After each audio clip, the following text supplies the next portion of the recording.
Cancel the cake, she told her daughter. The mafia boss heard and bought the whole bakery.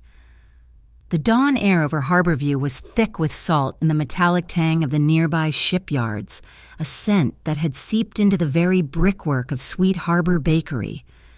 Lena Carver turned the key in the lock, the tumblers clicking with a sound that felt too loud in the quiet street.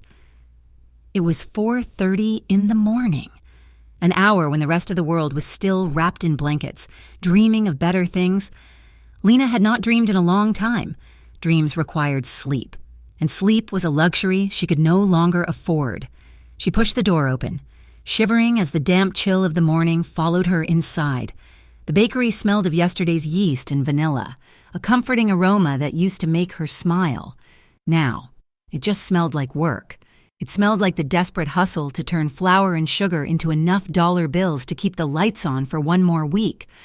Lena flicked the switch by the door, and the overhead fluorescents hummed to life, flickering twice before settling into a harsh, sterile buzz. She tied her apron around her waist, the fabric worn thin at the hips, and walked straight to the register. She did not want to do this. She wanted to start the dough for the morning rush, to lose herself in the rhythm of kneading and shaping. But the knot of anxiety in her stomach demanded she look. She pressed the button to pop the drawer. It slid open with a rattle. Lena stared at the bills. It was meager. Pathetic. Really, she counted it out loud, her voice a whisper in the empty shop. 20, 40, 60, 80, 110. She closed her eyes, leaning her forehead against the cool metal of the register. $110. That was the profit from yesterday. She needed $800 by Friday just to keep the landlord, Mr. Henderson, from pasting an eviction notice on the glass. That did not even account for the vendor invoices piling up on her desk in the back office, or the letter from the electric company that had arrived yesterday, stamped with ominous red ink. She was drowning. She was treading water in the middle of the ocean, holding her 13-year-old daughter above the waves, and her legs were finally giving out.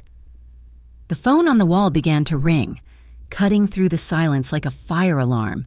Lena jumped, her heart hammering against her ribs. Who would be calling the bakery landline at this hour? She snatched the receiver. Hello? Sweet Harbor Bakery. Mom? The voice was groggy, thick with sleep, but unmistakably Maddie. Lena felt her shoulders drop 2 inches. Maddie, honey, what are you doing up? It is not even 5 yet. Go back to sleep. I couldn't sleep, Maddie said, her voice brightening slightly. I was thinking about the frosting. For Saturday. Lena froze. Her hand tightened around the phone cord. Saturday. Maddie's birthday. I was looking at that recipe you brought home, Maddie continued, rushing her words now. The double fudge ganache? I think we need to get the heavy cream today if we want it to set right. And did you remember to bring home the extra cocoa powder? I checked the pantry and we are almost out. Lena looked down at the counter. Beside the register lay the mail she had brought in yesterday and refused to open. The envelope from the electric company sat on top, through the thin paper of the window. She could see the words "Final Notice." The numbers in her head rearranged themselves, the cost of the high-quality cocoa, the heavy cream, the butter, the electricity bill that had to be paid today, or the ovens would not turn on tomorrow. The silence stretched out. Mom, are you there? Lena opened her mouth, but her throat felt like it was packed with sawdust. She swallowed hard, blinking back the sudden, hot sting of tears. She could not do it. She could not be the hero this time. The math simply did not work. Honey, Lena said, her voice trembling so badly she barely recognized it. Yeah? Lena squeezed her eyes shut. A single tear escaped, tracking a cold line down her cheek. She wiped it away aggressively with the back of her hand, leaving a streak of flour on her skin from the apron. Cancel the cake, baby. The silence on the other end of the line was deafening. It hurt more than if Maddie had screamed. What? Maddie asked, her voice small. We can't, Lena whispered, her voice breaking. We can't afford it right now. But Maddie started, then stopped. I am so sorry, sweetie. I am so sorry. We will do something else. I will make cookies, okay? We can make cookies with what we have here. But I can't buy the ingredients for the cake. Not this week. Okay, Maddie said, the word was hollow. "Okay, Mom, it's fine. I'm going back to bed." The line clicked dead. Lena stood there, clutching the receiver, feeling like the worst mother on the face of the earth. She slowly hung up the phone. She took a breath that shuddered in her chest, wiped her face again, and turned around. She froze. She had not heard the bell above the door. She had not heard footsteps, but sitting at the small corner table near the window, shrouded in the shadows that the fluorescent lights did not quite reach, was a man. Nico Valenti. He was a fixture in the neighborhood, though Lena knew very little about him. He owned the Italian restaurant down the street, Valenti's, a place with heavy velvet curtains and cars parked out front that cost more than Lena's entire life earnings. He came into the bakery 3 times a week, always at opening, always ordering a double espresso and a plain biscotti. He rarely spoke. He was watching her now. He sat perfectly still, his dark suit pressed and immaculate, a stark contrast to the worn vinyl of the bakery chair. His hair was dark, swept back from a face that was handsome in a sharp, severe way. But it was his eyes that pinned her in place. They were dark, intelligent, and focused entirely on her. He had heard every word. Lena felt a flush of shame creep up her neck. She smoothed her apron, forcing a smile that felt like it might crack her face. "Mr. Valenti," she said, her voice unnaturally bright. "I am so sorry. I didn't hear you come in. The bell must be stuck again." Nico did not smile. He lifted his small espresso cup. When had he gotten that? Had he served himself while she was crying on the phone? And took a slow sip. "Good morning." "Lena," he said. His voice was low, a deep rumble that seemed to vibrate in the floorboards. "I will get your biscotti," she said, rushing toward the display case. She needed to move. She needed to do something with her hands other than wipe away tears. She grabbed the tongs, her hands shaking visibly. She clamped them around a biscotti, but her grip slipped, and the cookie tumbled onto the floor. "Damn it," she hissed under her breath. "Leave it," Nico said. Lena looked up. He had not moved, but his gaze had shifted to her hands. "I am sorry. I am just a little distracted this morning," she stammered, grabbing a fresh tissue paper and reaching for another biscotti. She placed it on a small plate and brought it to his table. She tried to set it down gently, but the china clattered against the tabletop.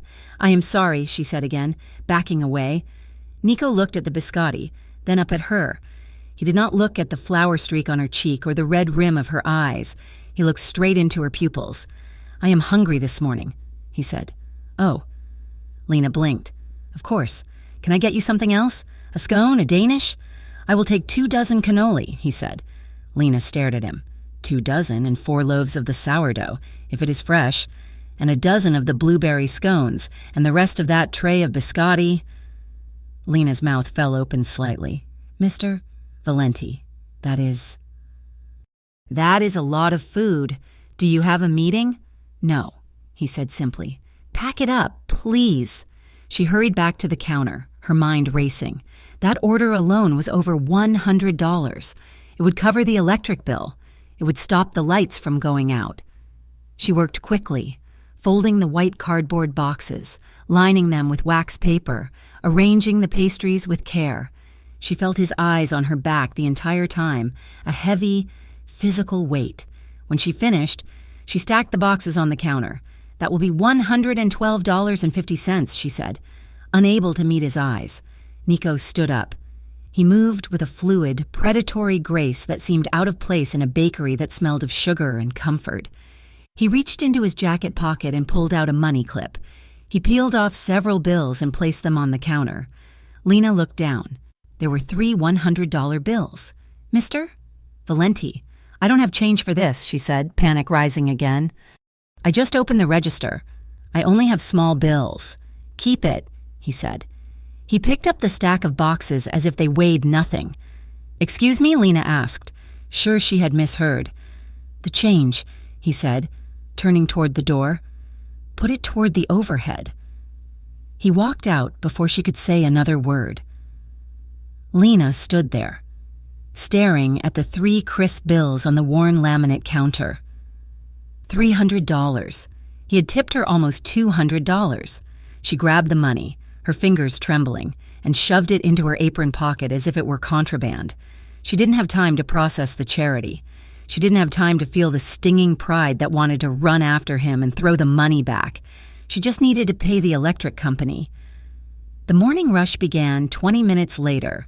It was a blur of coffee cups, bagel orders, and commuters complaining about the weather. Lena moved through it on autopilot, the adrenaline of the morning fading into a dull, throbbing headache. By 10 o'clock, the rush had died down. Lena was wiping down the glass of the display case when the bell jingled. She looked up. A customer service smile ready, but it died instantly on her lips. Trevor Hale walked in. Trevor was a man who wore suits that were slightly too shiny and cologne that smelled like desperate ambition. He worked for a private lending firm that operated out of a strip mall 3 towns over, a firm Lena had turned to 6 months ago in a moment of panic when the commercial ovens had died. It was the worst mistake of her life. "Lena," Trevor said, grinning. His teeth were very white and very straight. He looked like a shark in a polyester blend. "Trevor," Lena said, gripping her rag, "I told you on the phone. I don't have the full payment until Friday." Trevor walked up to the counter. Leaning over it, he invaded her space, his cologne wafting over her, choking out the smell of bread. "See, that is the problem, Lena. You say Friday, but Friday comes and you are still short. My bosses are getting impatient. They are businessmen, not charities. I know," Lena said, stepping back. "I have some of it. I can give you 300 right now." Trevor laughed. It was a dry, barking sound. 300. The interest alone is 500. "Sweetheart, we are way past partial payments." He reached into his briefcase and pulled out a thick envelope. He tossed it onto the counter. It landed with a heavy slap. "What is this?" Lena asked. "A proposal," Trevor said. "We know things are tight. We know the landlord is looking to sell. My bosses have a buyer interested in the building, a big coffee chain. They want this spot. You sign the lease over, vacate within 30 days, and we wipe the debt clean." Lena felt the blood drain from her face. Sell? Close the bakery? This place was everything. It was the only stability Maddie had ever known. "I am not selling," Lena said, her voice shaking. Trevor sighed, dramatically. "Lena, look at yourself. You are exhausted. You are broke. You are drowning. Just let it go, before things get ugly." "Get out," Lena whispered. Trevor's smile vanished. He leaned in closer, his voice dropping. "You don't want to make this difficult. You know who my bosses talk to? People like Nico Valenti? You think you can just say no to people like that?" Lena's heart stopped at the name. Trevor reached out and shoved the envelope toward her. It hit her chest, hard. "Take the deal, Lena." The bell above the door did not jingle this time. It didn't have a chance. There was a rush of air. And suddenly, Trevor was no longer leaning over the counter. A hand had clamped onto the back of his suit jacket, bunching the fabric, and yanked him backward with terrifying force. Trevor stumbled, flailing, and spun around to face the intruder. Nico Valenti stood there. He was not holding pastries this time. His hands were empty, hanging loose at his sides, but the air around him seemed to drop 10 degrees. He looked at Trevor with an expression of utter boredom, which was somehow more terrifying than rage. "Mr. Valenti," Trevor stammered, his face draining of color. I didn't know you were here." "Clearly," Nico said. His voice was calm, smooth, and lethal. "We were just discussing business," Trevor said, adjusting his jacket, trying to regain some shred of dignity. Nico took 1 step forward. Trevor took 2 steps back, hitting the edge of a table. "You are bothering the lady," Nico said. "She owes money," Trevor said, his voice rising an octave. "It is legitimate business." Nico tilted his head slightly. "I don't care. But leave," Nico said. The word was soft, but it cracked like a whip. "Leave and do not come back. Do not touch her. Do not speak to her. If I see your car on this block again, we will have a very different conversation. Do you understand?" Trevor looked at Nico, then at Lena. He swallowed hard, his Adam's apple bobbing. He snatched the envelope off the counter. "You are making a mistake." Lena, Trevor muttered. Then he scurried past Nico, keeping his back against the wall, and practically ran out the door. The silence that followed was heavy. Lena stood behind the counter, her hands gripping the edge so hard her knuckles were white. She was trembling, a full-body shake that she couldn't control. Nico turned back to her. The ice in his eyes melted instantly, replaced by something warmer, something concerned. "Are you all right?" he asked. Lena nodded, then shook her head. Thank you. You didn't have to do that." "He's a bottom feeder," Nico said, walking toward the counter. He placed a hand on the cool laminate, not touching her, but close enough that she could feel the heat radiating from him. "Do not let men like that scare you. Lena." She looked up at him. He was dangerous. She knew that now. The way Trevor had looked at him, the way Nico had controlled the room without raising his voice. This was not just a restaurant owner, but looking at him now, seeing the soft furrow of his brow. She didn't feel fear. She felt safe. "This place is special," Nico said, his gaze drifting around the shop before settling back on her face. "You make good things here. That matters. Thank you," she whispered. His eyes lingered on hers for a second too long. The air between them felt charged, thick with unspoken words. Then he nodded once, turned, and walked out into the bright mid-morning sun. The rest of the day passed in a haze. Lena baked, she served customers, she cleaned, but her mind was constantly replaying the scene with Trevor and the way Nico had stepped in. By 8 o'clock that evening, the bakery was closed, the sign was flipped, the blinds were drawn. Lena was alone in the kitchen, mopping the tile floor. The radio was playing softly, a slow jazz tune that matched the ache in her lower back. A knock on the glass front door made her jump. She walked to the front, peering through the blinds. Nico was standing there. He wasn't wearing his suit jacket anymore, just a white dress shirt with the sleeves rolled up to his elbows, revealing forearms that were thick with muscle. She unlocked the door and opened it. "Mr. Valenti? Did you forget something? I think I left my phone." He lied. The lie was obvious. He didn't even pretend to look for it. "I saw the lights on. Thought you might need a hand closing up." "I can't ask you to do that," Lena said, though she stepped back to let him in. "You didn't ask. I offered." He walked past her, heading straight for the stack of chairs she had not yet put up on the tables. He began lifting them, flipping them upside down and setting them on the tabletops with efficient, practiced movements. Lena watched him for a moment, bewildered. The rumored boss of the Valenti crime family was stacking chairs in her bakery. It was absurd. It was terrifying. It was the kindest thing anyone had done for her in years. She went back to the kitchen to finish cleaning the prep tables. A few minutes later, Nico joined her.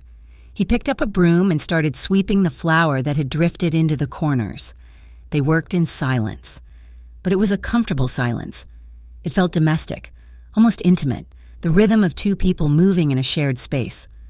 Lena grabbed a large metal tray from the drying rack at the same moment.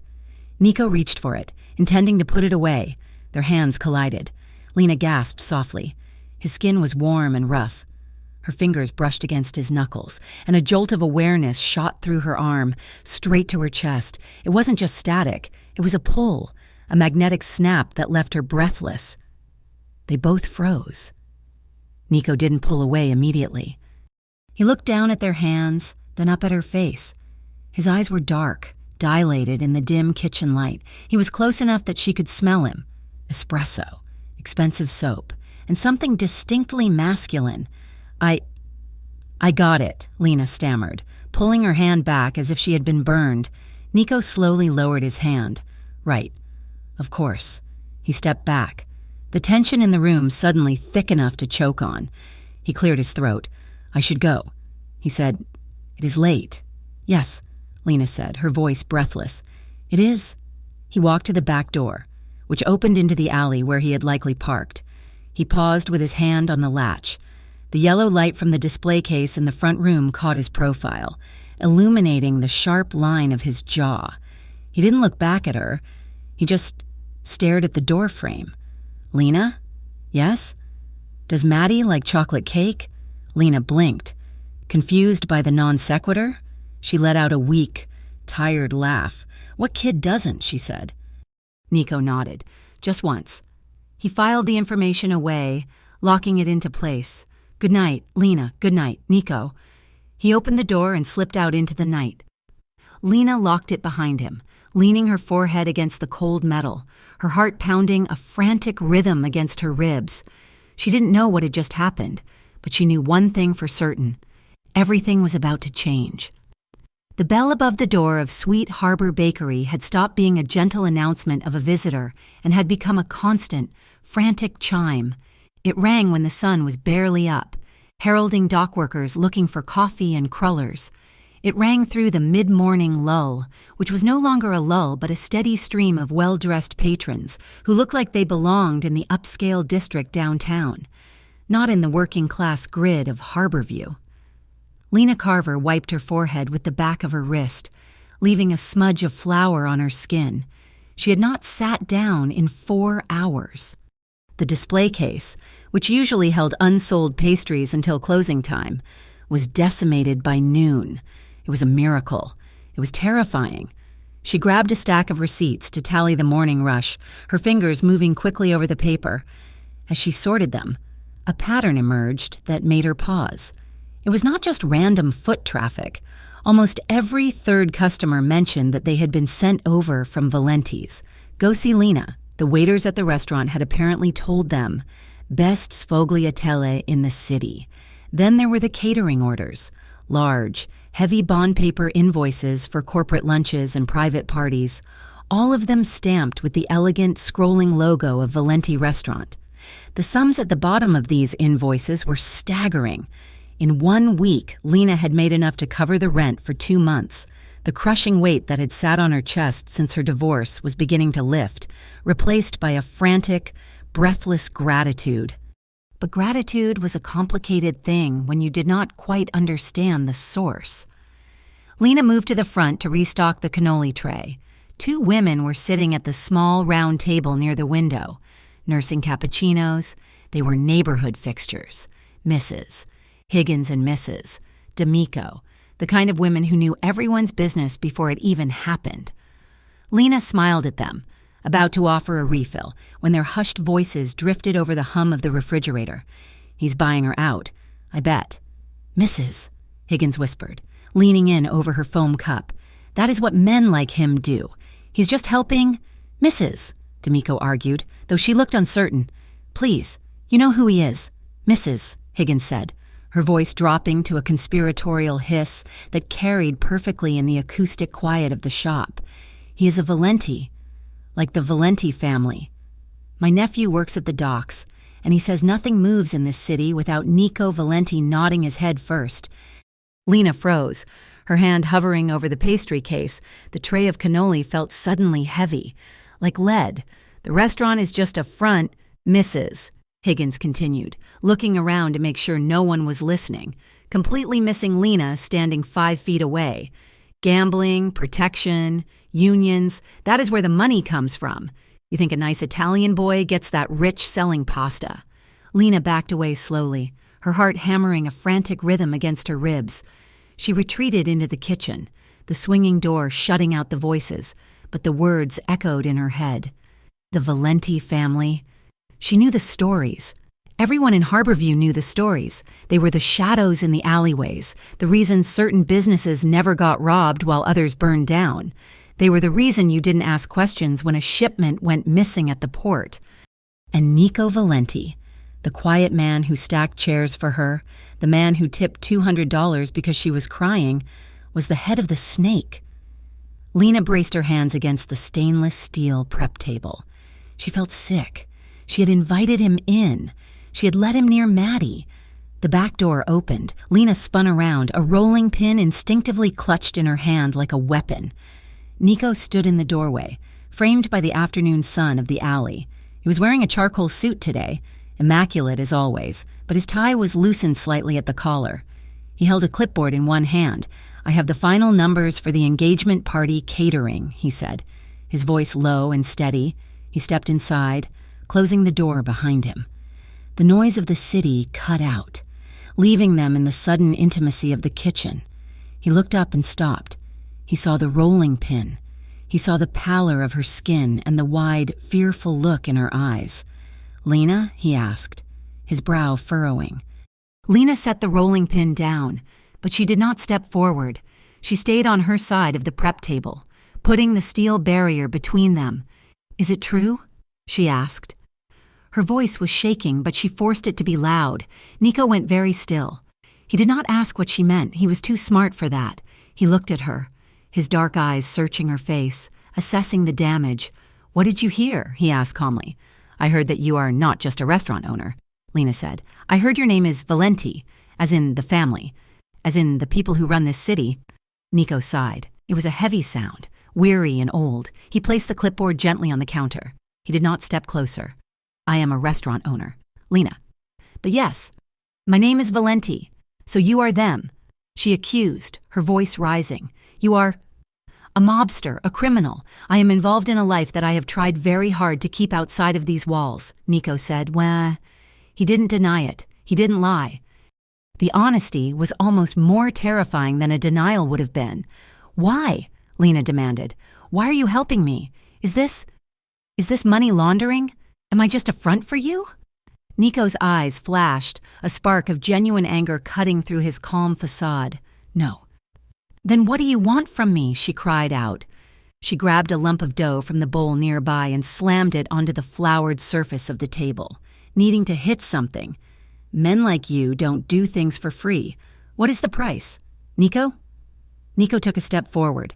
Lena flinched, but she stood her ground. "There is no price," he said, his voice intense. "I have a daughter," Lena shouted, slamming the dough again. She punched her fist into the soft wheat, tears springing to her eyes. "I have a 13-year-old girl. I can't have this world touching her. I can't take your blood money to buy her birthday cake." The words hung in the air, sharp and violent. Nico closed the distance between them in 2 long strides. He reached across the table. Lena tried to pull away, but he was faster.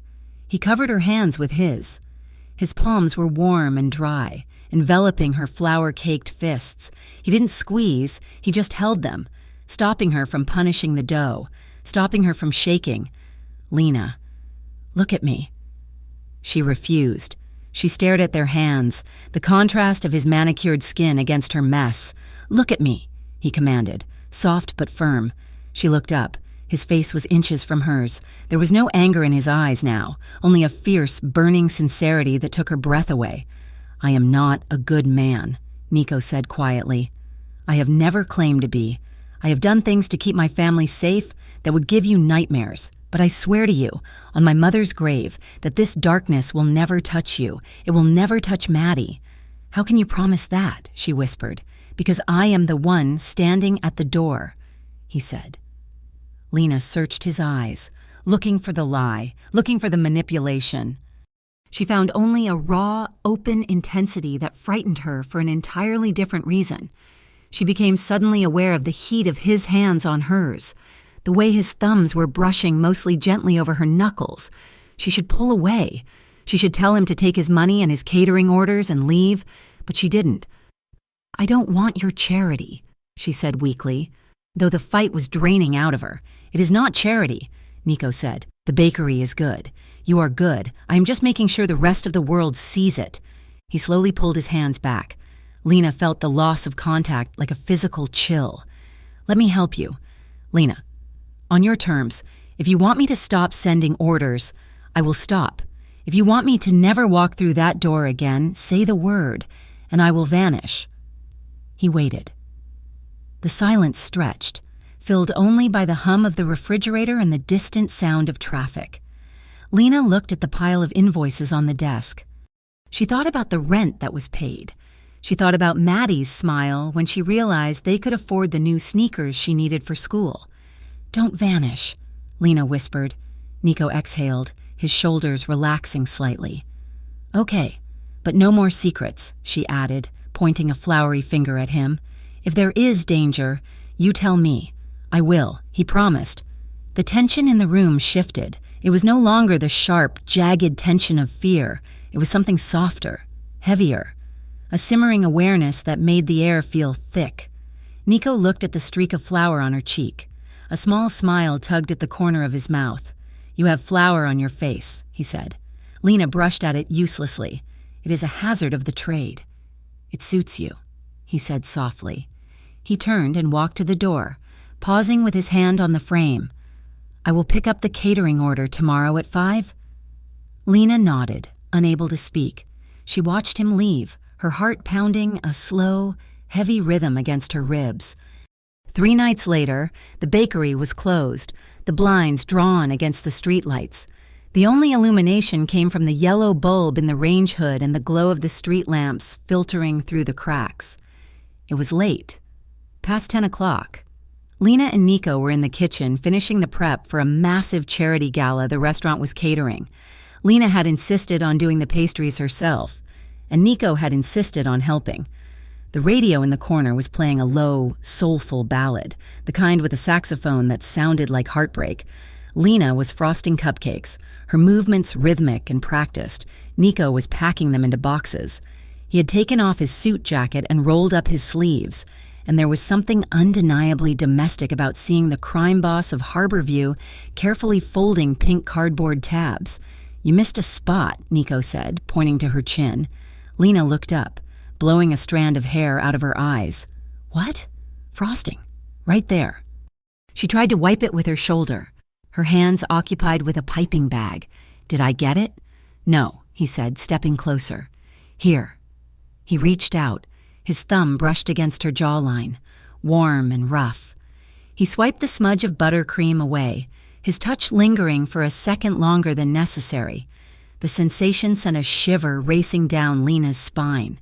Then, with a glint of mischief in his eyes, he tapped the tip of her nose with his frosting-covered thumb. "Hey," Lena gasped, laughing. She swatted at his hand. "You ruined my dignity. You had frosting on your chin," Nico said, grinning. Dignity was already gone. Lena laughed again, the sound bubbling up from her chest.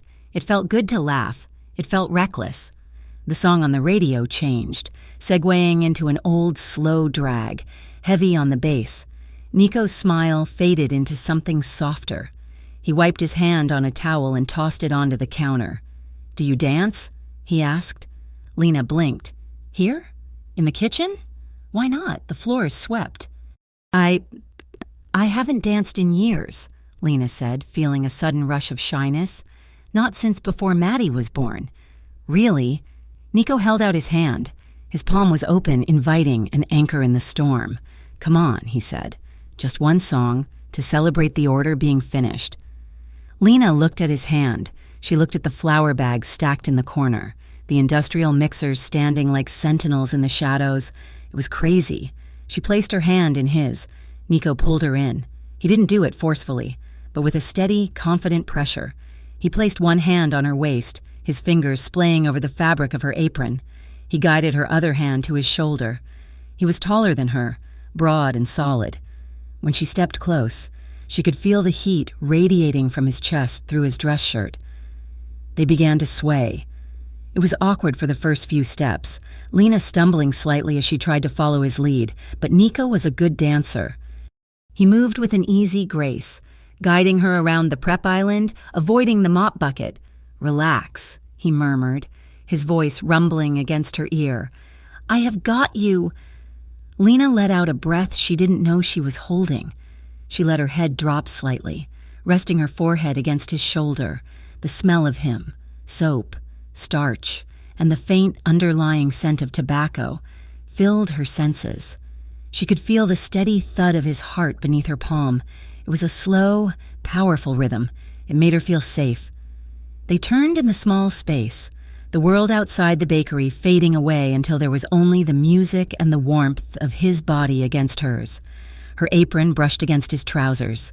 His hand on her waist tightened slightly, pulling her a fraction of an inch closer. Lena lifted her head. Nico was looking down at her. His eyes were dark pools, unreadable and yet filled with everything she was afraid to name. The playfulness was gone. In its place was a hunger that made her knees weak. They stopped moving. The music continued, but they stood still in the center of the kitchen. Nico's gaze dropped to her lips, then back up to her eyes. He leaned in, slow and inevitable. Lena's breath hitched. She tilted her head back, her lips parting slightly. She wanted this. God help her. She wanted this man who brought danger and safety in equal measure. His face was inches from hers. She could feel the ghost of his breath on her mouth. Brrring, brrring. The shrill ring of the wall phone shattered the moment like glass. Lena jumped back, gasping, her hand flying to her mouth. Nico froze, his jaw tightening visibly, a muscle jumping in his cheek. The phone rang again. I have to get that, Lena stammered, her face burning. It might be Maddie. Nico nodded stiffly, turning away to face the sink. He ran a hand through his hair, gripping the back of his neck. Go. Lena grabbed the phone, her hands shaking. Hello? Mom? Maddie's voice chirped. Can I sleep at Sarah's tonight? Her mom said it is okay. Lena closed her eyes, leaning against the wall. Of course. Baby, just be safe. Call me in the morning. She hung up. The silence in the kitchen was deafening. Nico had put his jacket back on. The mask was back in place. I should go, he said, his voice rough. Yes, Lena whispered. Good night, Nico. He looked at her one last time, his eyes lingering on her mouth, before he turned and walked out the back door. Later that week, on a rainy Tuesday evening, Nico knocked on the door of Lena's apartment above the bakery. Lena opened it, surprised to see him holding a white bakery box tied with string. I had leftovers from the restaurant service, he said, holding up the box. Tiramisu. I remembered you said Maddie had a sweet tooth. Lena smiled, stepping aside. You are going to spoil her rotten. Maddie looked up from the small kitchen table where she was doing homework. Is that tiramisu? Nico walked in, the apartment suddenly feeling very small with his presence. It is the best in the city. Kid, but don't tell your mom I said that. Maddie grinned. Your secret is safe with me. For the next hour. The three of them sat around the tiny, scratched formica table. They ate the dessert straight from the box with plastic forks. Nico was charming, funny, and surprisingly gentle. He asked Maddie about school, about her friends, treating her with a serious respect that most adults never bothered with. He didn't talk down to her. Maddie was captivated. She laughed at his dry jokes, her eyes bright. Lena watched them, a lump forming in her throat. It had been so long since there had been a man at this table who wasn't yelling or complaining about money. Around 9 o'clock, Maddie yawned, her head drooping. Bedtime, Lena announced. Ah, Mom. Maddie groaned, but she stood up. Thanks for the cake. Nico, it was awesome. Anytime. Maddie, Nico said, smiling warmly. Maddie trudged to the small living room and flopped onto the sofa, pulling an Afghan over herself. Within minutes, her breathing evened out into deep sleep. Lena and Nico moved to the living room, sitting on the two mismatched armchairs that faced the television. The volume was off, the room lit only by the street lamp outside the window. They sat in silence for a while, watching Maddie sleep. She's a great kid, Nico said softly. She is everything, Lena replied. She curled her legs under her, clutching a throw pillow. You are doing a good job. Lena looked down at her hands. Sometimes I feel like I am failing. The bakery, the bills, the divorce. It took so much out of us. Nico shifted in his chair, turning his body toward her. Keith. He wasn't kind, Nico asked. He knew the answer, but he asked anyway. He was absent, Lena said, staring at the rug. Even when he was here, he wasn't here. I spent 10 years feeling like I was screaming in an empty room, and since he left, it has just been quiet. She looked up at him, her eyes shining with unshed tears. It is just hard, being the only one holding up the sky. Nico stood up. He moved silently across the small space between their chairs and sat on the edge of the coffee table, directly in front of her. He was close enough that his knees brushed hers. You're not holding it alone anymore, he said. Lena looked at him. The shadows played across his face, softening the sharp angles. Nico reached out.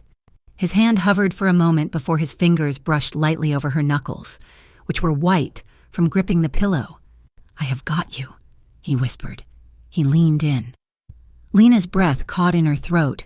She thought he was going to kiss her lips again, and part of her surged forward to meet him, but he didn't. Instead, he leaned forward and pressed his lips to her forehead.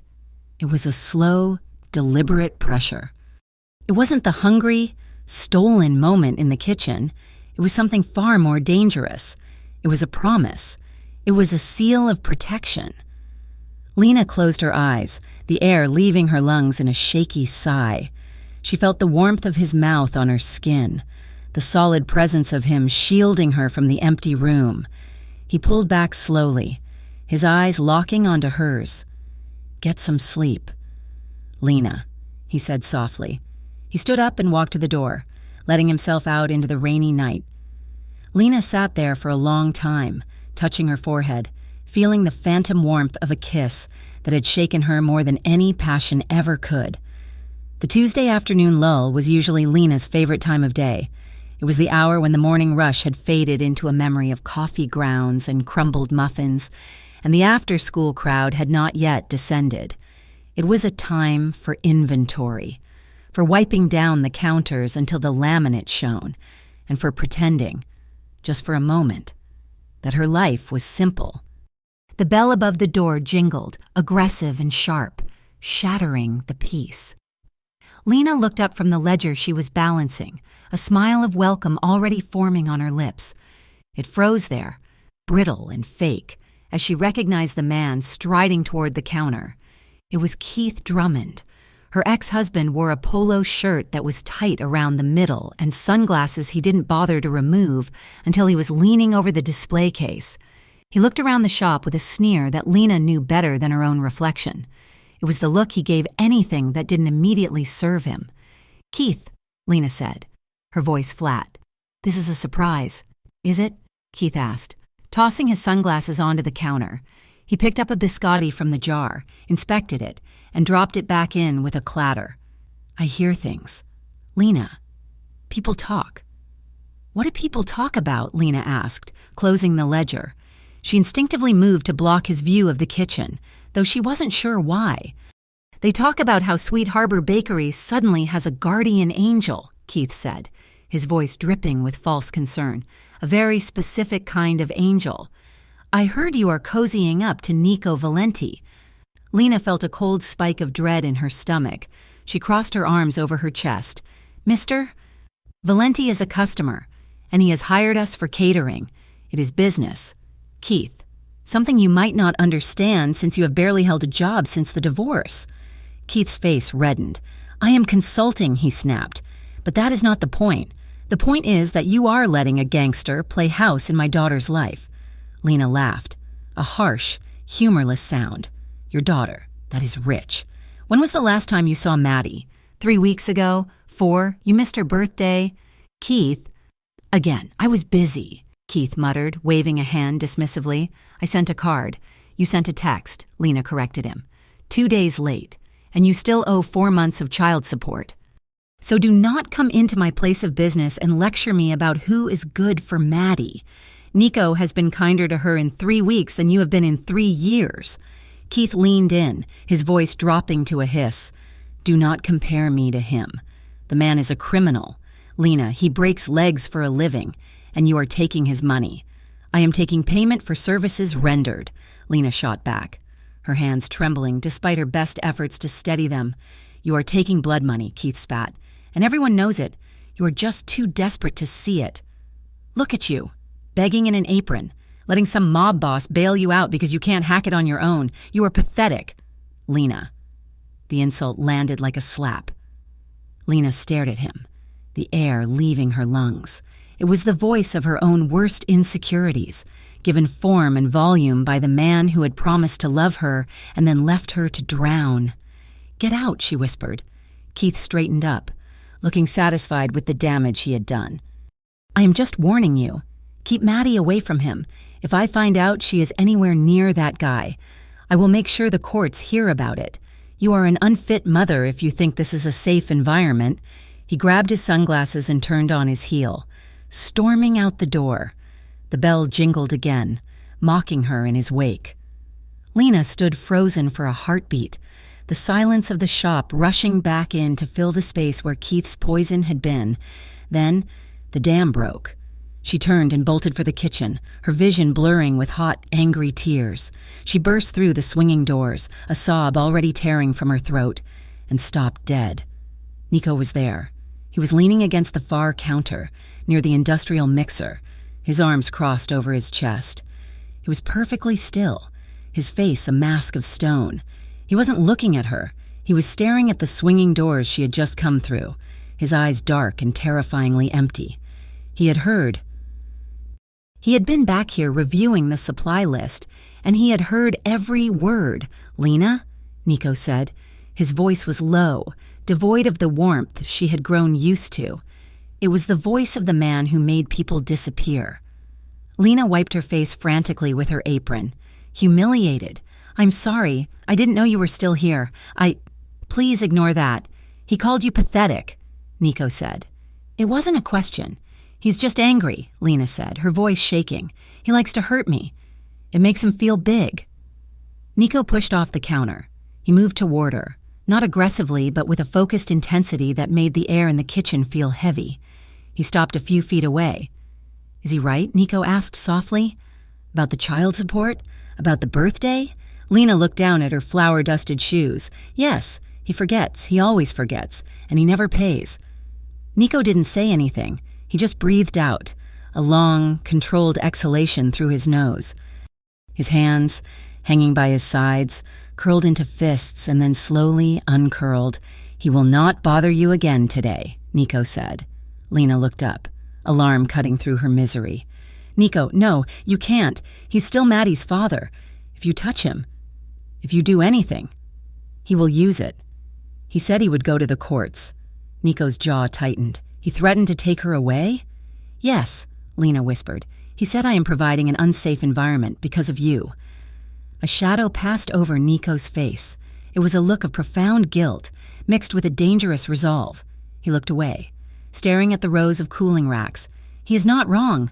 "Lena," Nico said roughly, "I am not safe. He's wrong about the rest," Lena said fiercely, surprised by her own defense of him. "You are not the one hurting us. He is—" Nico looked back at her. His eyes searched her face, looking for the lie when he didn't find one. His shoulders dropped an inch. "I need to make a call," he said. He turned and walked out the back door into the alley. Lena watched him go, feeling a strange, aching mixture of fear and relief. She was terrified of what he might do, but for the first time in years, she didn't feel like she was fighting the world alone. The days that followed were a war of nerves. Keith didn't return to the shop, but he didn't disappear. He became a ghost in her pocket, vibrating her phone with a relentless stream of messages. Wednesday, 3:00. "My lawyer says your association with a known felon is grounds for immediate custody review." Thursday, 9 in the morning. "I hope you are happy exposing our daughter to that life." Friday, late at night. "Unsafe environment." Remember that phrase? Lena. Every time her phone buzzed, Lena jumped. She stopped sleeping. She lay awake in the small apartment above the bakery, listening to the street noises, imagining police sirens coming to take Maddie away.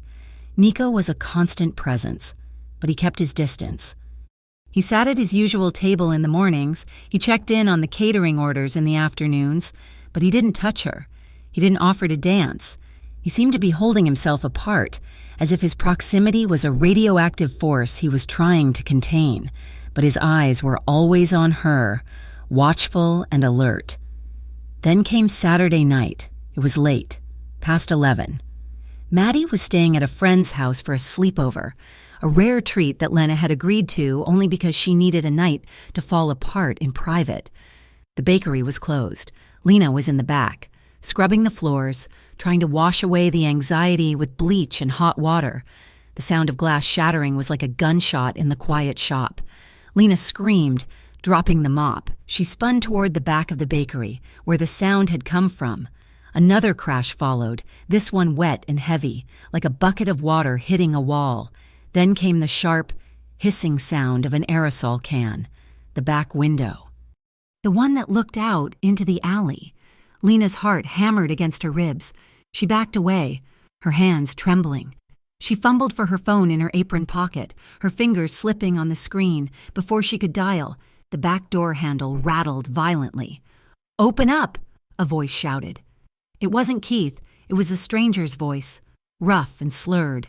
Lena scrambled backward, knocking into a prep table. A tray of silverware clattered to the floor. Suddenly, there was a shout from outside. Not at the door, but further down the alley. Hey, it was a single word, barked with the authority of a thunderclap. Lena froze. She knew that voice. There was the sound of running footsteps, heavy boots on pavement, then a thud, a groan, and the sickening crunch of a body hitting a dumpster. "Get off me," the stranger's voice yelled. Panic replacing the aggression, Lena moved. She couldn't help herself. She ran to the back door, unlocked it with shaking fingers, and threw it open. The alley was dimly lit by a single flickering security light. The air smelled of spray paint and ozone. On the brick wall of the bakery, a jagged streak of red paint marred the white stone, a crude slur against the Valenti name. But Lena didn't look at the wall. She looked at the two men. One was a young man in a hoodie, pinned against the brick wall a few feet away. His feet were barely touching the ground. Holding him up by the lapels of his jacket was Nico. Nico looked terrifying. His suit jacket was gone. His white shirt was strained across his back as he slammed the man against the bricks again. "Who sent you?" Nico growled. His voice was a low rumble, like a growl from deep within a chest cavity. "Screw you, Valenti," the man spat. Nico shifted his grip. He moved with a speed that blurred in the low light. His forearm slammed against the man's throat, pinning him. "I will ask you one time," Nico said, "and if you lie to me, you will not walk out of this alley." "Who sent you?" "Ricci," the man choked out, clawing at Nico's arm. "It was Ricci. He said to send a message." Nico leaned in, his face inches from the man's. "You go back to Marco Ricci. You tell him that if he touches one brick of this building, if he comes within 1 mile of this woman or her daughter, I will burn his entire world to ash. Do you understand me?" "Yes, yes," Nico released him. The man crumpled to the pavement, gasping for air. "Run," Nico said. The man didn't need to be told twice. He scrambled to his feet and bolted down the alley, disappearing into the shadows. Nico stood there, his chest heaving. He stared at the darkness where the man had vanished. His hands were clenched at his sides. Lena stood in the doorway, her hand covering her mouth. She was shaking so hard her teeth chattered. She'd never seen violence like that. She had never seen a man handled like a rag doll. She was horrified. And yet, beneath the terror, a primal, undeniable feeling bloomed in her chest. Safety. He had come for her. He was the monster in the dark, but he was her monster. Nico turned around. The security light caught his face. There was a cut high on his cheekbone, oozing dark blood. His knuckles on his right hand were split and raw. He saw her. His expression crumpled. The rage vanished, replaced by a look of utter devastation. "Lena," he breathed. "Go inside." Lena didn't move. She stared at the blood on his face. "Please," Nico said, his voice cracking. "Go inside. You shouldn't see this." Lena took a step forward. Not away from him, toward him. "Come in," she said. Nico shook his head. "I can't. I am. I am not." "Come in, Nico," she ordered, her voice finding a sudden steel strength. "You are bleeding." She reached out and grabbed his wrist. His skin was burning hot. He flinched at her touch, but he didn't pull away. She tugged him gently, leading him out of the alley and into the warmth of the bakery kitchen. She locked the door behind them, shutting out the night. "Sit," she said, pointing to a metal stool near the sink. Nico sat. He looked out of place in the domestic brightness of the kitchen, a dark, bruised storm cloud amidst the flour bins and sugar sacks. He refused to look at her. He stared at his bloody hands, resting on his knees. Lena grabbed the first aid kit from under the counter. She filled a bowl with warm water and grabbed a clean cloth. She moved between his legs, stepping into the space he created. "Look at me," she whispered. Nico slowly lifted his head. The cut on his cheek was shallow but angry. His eyes were filled with a profound shame that broke her heart. "I am sorry," he rasped. "I am so sorry you had to see that." Lena dipped the cloth in the water. She wrung it out and gently touched it to his cheek. Nico hissed in a breath. his eyes fluttering shut. "Hold still," she murmured. She cleaned the wound with careful, tender strokes. Her fingertips brushed against his jaw, feeling the rough stubble there. She moved to his temple, wiping away a smear of dirt. The air in the kitchen began to change. The adrenaline of the attack was fading, leaving behind a raw, vibrating tension. "It was the Ricci crew," Nico said, his eyes still closed. "They are trying to provoke me. They know I care about this place. They know you care about the bakery," Lena asked softly, moving to his hand. She took his bruised knuckles in her palm, dabbing at the split skin. Nico opened his eyes. They were dark, intense, and focused entirely on her mouth. "They know I care about you," he said. Lena's hand stilled. She looked up, meeting his gaze. The world narrowed down to the space between them. The hum of the refrigerator faded. The smell of bleach and sugar vanished. There was only him. "I am dangerous." "Lena," Nico whispered, "Keith was right. I bring this to your door." "You stopped it," Lena said. "You were there.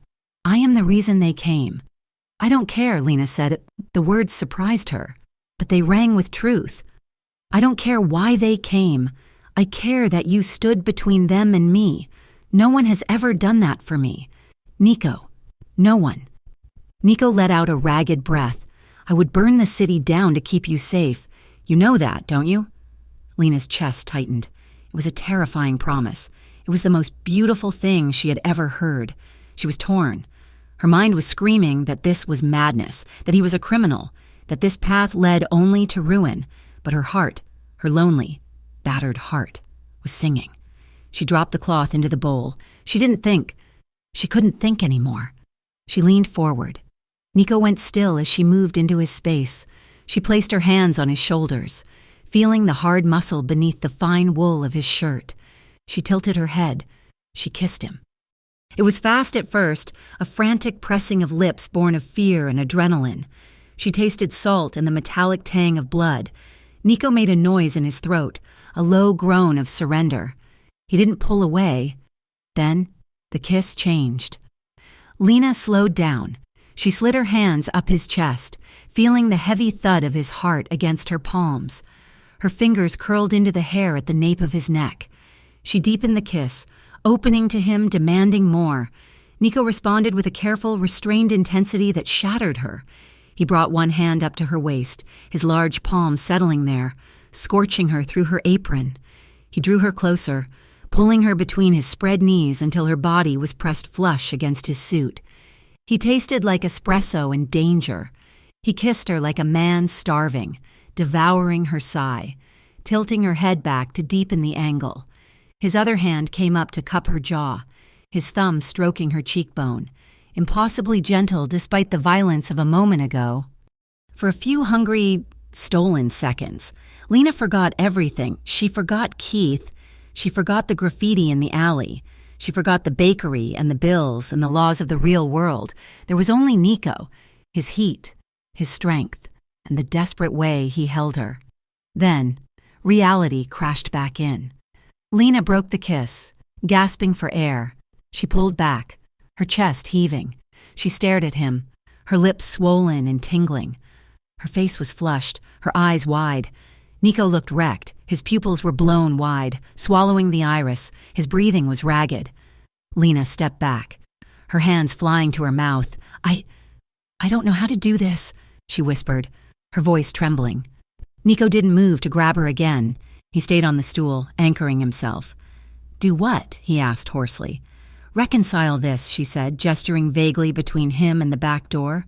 "The man who kisses me like that, and the man who chokes people in alleyways. I don't know how to fit them together." Nico stood up slowly. He wiped a smudge of her lipstick from his mouth with his thumb. "You don't have to," he said quietly. "I do," Lena argued, tears pricking her eyes again. I have a daughter, Nico. I can't just ignore who you are." Nico nodded. He reached out, and for a second she thought he would pull her back in, but he just cupped her face with both hands, his touch reverent. "I know," he said. "I'm not asking you to ignore it, and I am not asking you to choose tonight. He ran his thumbs over her cheeks, wiping away a tear that had escaped. "You're shaken up." He said, "You're scared. Let's just breathe. Okay?" Lena nodded, leaning into his touch despite herself. "Okay. I am going to stay outside tonight," Nico said. "In my car. Across the street." "No." Lena said, "You don't have to." "I do," he interrupted firmly. "I am not leaving you alone here. Not tonight, but I will stay outside. You lock the doors. You go upstairs. You try to sleep." And he dropped his hands. "I will be right there," he promised. "All night." He walked to the back door, pausing to look at her one last time. The cut on his cheek had stopped bleeding, but the mark remained. "Good night, Lena." "Good night," she whispered. He slipped out into the alley, closing the door with a soft click. Lena heard the lock engage. She stood alone in the kitchen, touching her lips, feeling the phantom pressure of his mouth, terrified by how much she wanted him to come back inside. The seasons in Harborview changed not with the turning of leaves, but with the shifting of the wind off the Atlantic. Late autumn brought a biting, damp chill that seeped through the single-pane windows of Sweet Harbor Bakery, fogging the glass and making the warmth of the ovens feel like a necessary survival tool rather than just a means of production. But lately, the chill inside the shop had nothing to do with the weather. It started with the suits.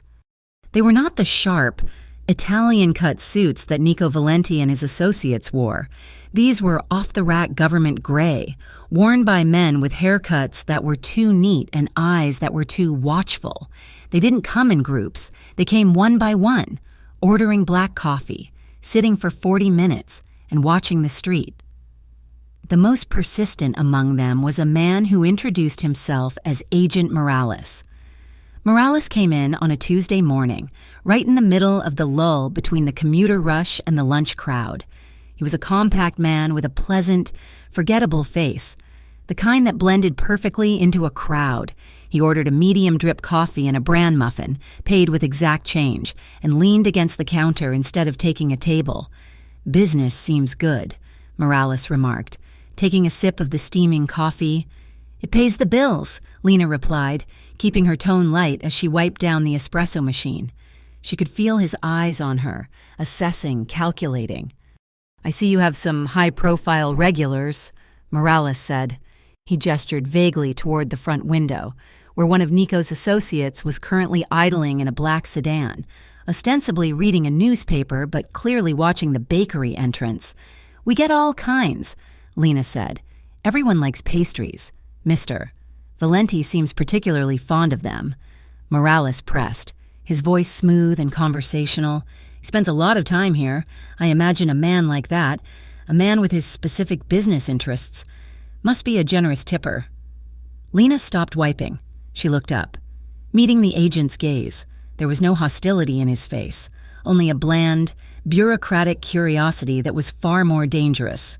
"Mr. Valenti is a customer," Lena said, keeping her voice steady. "He pays for what he orders. That is the extent of it." Morales smiled. It didn't reach his eyes, of course. "Just a customer. It is nice to see a local business thriving. Miss Carver, it would be a shame if complications arose. You know, sometimes people get caught up in things they don't fully understand. They accept help from the wrong quarters. And suddenly, they are accessories to things they never signed up for. I just baked the bread." "Agent Morales," Lena said, her knuckles whitening around the dish rag. Morales nodded slowly. He took another sip of his coffee. "If you ever feel like the bread is getting a little too hot to handle, here is my card. We can help people who want to get out from under a heavy thumb." He slid a plain white business card across the laminate counter. Lena stared at it. It felt like a threat. It felt like a lifeline. Morales walked out, the bell jingling cheerfully behind him. Lena stared at the black sedan across the street. She felt trapped in a vice, squeezed between the law that looked at her like a criminal accomplice and the criminal who looked at her like she was the only pure thing in the world. The pressure mounted as the week wore on. Lena began to notice unmarked cars parked down the block, mirroring the positions of Nico's men. It was a silent, rusted-out siege. Every time a car door slammed, she jumped. Every time a customer reached into their jacket pocket too quickly, her heart hammered against her ribs. She was grateful, in a twisted way, for the men Nico had stationed nearby. When she walked Maddie home from school, the black sedan would slowly cruise parallel to them, a silent metal guardian. She knew it kept the rival Ricci crew at bay. She knew it kept Keith's threats hollow, but she also saw the way the neighbors looked at her. She saw the way mothers at Maddie's school pulled their children a little closer when she walked by. She was becoming tainted by association. She was no longer just the struggling single mom. She was the woman the mob boss favored. Then came the blow that nearly broke her. Mr. Henderson, her landlord, arrived on a Friday afternoon. He was a nervous, flighty man who usually avoided eye contact, but today he looked practically vibrating with anxiety. "Lena, I have news," he said, not bothering with a greeting. He stood in the center of the shop, wringing his hands. "Is everything okay?" Lena asked, wiping her hands on her apron. "I am selling the building," Henderson blurted out. Lena felt the floor tilt. "What? I have an offer. A fantastic offer. It is a big corporate group. Java Giant, you know them, the coffee chain? They want the location. They want to tear out the kitchen, put in new plumbing, make it a flagship store." Lena gripped the counter. "Mr. Henderson, I have a lease. Your lease is up for renewal next month," he said, finally looking at her. "And look, Lena, I know you have been struggling. You are always late or you are paying in partials. This company, they are offering cash. A buyout? How long do I have?" Lena asked, her voice barely a whisper. "They want to close in 30 days, Henderson said. "But I told them I would give you first right of refusal. It is in the contract. If you can match their offer, plus the renovation capital they are promising, I will sell to you." "How much?" Henderson named a figure. It was a number so large it sounded like a joke. It was more money than Lena had made in her entire life. It was a number that meant the end. $250,000, Lena repeated, the words tasting like ash. "I need to know by the end of the month," Henderson said, looking apologetic but determined. "I am sorry, Lena, it is just business." He left. Lena stood in the empty bakery, the silence ringing in her ears. $250,000. She might as well have tried to buy the moon. She looked around the shop, the scuffed floors she had scrubbed 1,000 times, the display case with the cracked corner, the warmth, the smell of yeast, the safety she had built for Maddie. It was all going to be erased, replaced by generic corporate beige and burnt espresso. She walked to the back, sat on a flour sack, and buried her face in her hands. She didn't cry. She was past crying. She sat in a silent, suffocating despair, feeling the weight of the world crushing the air from her lungs. Nico knew about the sale before Lena did. He sat in the back office of Valenti's restaurant, the phone pressed to his ear, listening to his lawyer. "Marcus, the deal is moving fast." Marcus said Henderson is desperate to unload the property. Java Giant is pushing hard. They want the location for the foot traffic. "Price?" Nico asked, staring at the wall. $250. "Buy it," Nico said. "Nico," Marcus warned, his voice measured. "This is not a smart asset acquisition. The building is old. The plumbing is a nightmare. And with the feds sniffing around the books, moving that kind of liquid cash for a bakery is going to raise flags. Big red ones." "I don't care about the flags," Nico said, his voice dropping to a low, dangerous rumble. "Buy the building. Structure it through the Shellcroft Holding Company?" Marcus asked. Sighing, "Yes. Keep my name off it. Just get it done. Today." Nico hung up. He leaned back in his leather chair, rubbing his temples. He knew he should tell her. He knew he should walk down the street and explain what he was doing. But he remembered the look on her face when he had paid the electric bill, the pride, the fierce, stubborn need to stand on her own 2 feet. If he told her he was buying the building, she would see it as another handout. She would see it as him buying her. He would tell her later, once the deed was safe, once the threat of eviction was gone. He would frame it as a business investment, a partnership. He would make her see that she was still the owner of her destiny. just with a different landlord. It was a calculation. And like many calculations made by men used to wielding absolute power, it failed to account for the variable of human heart.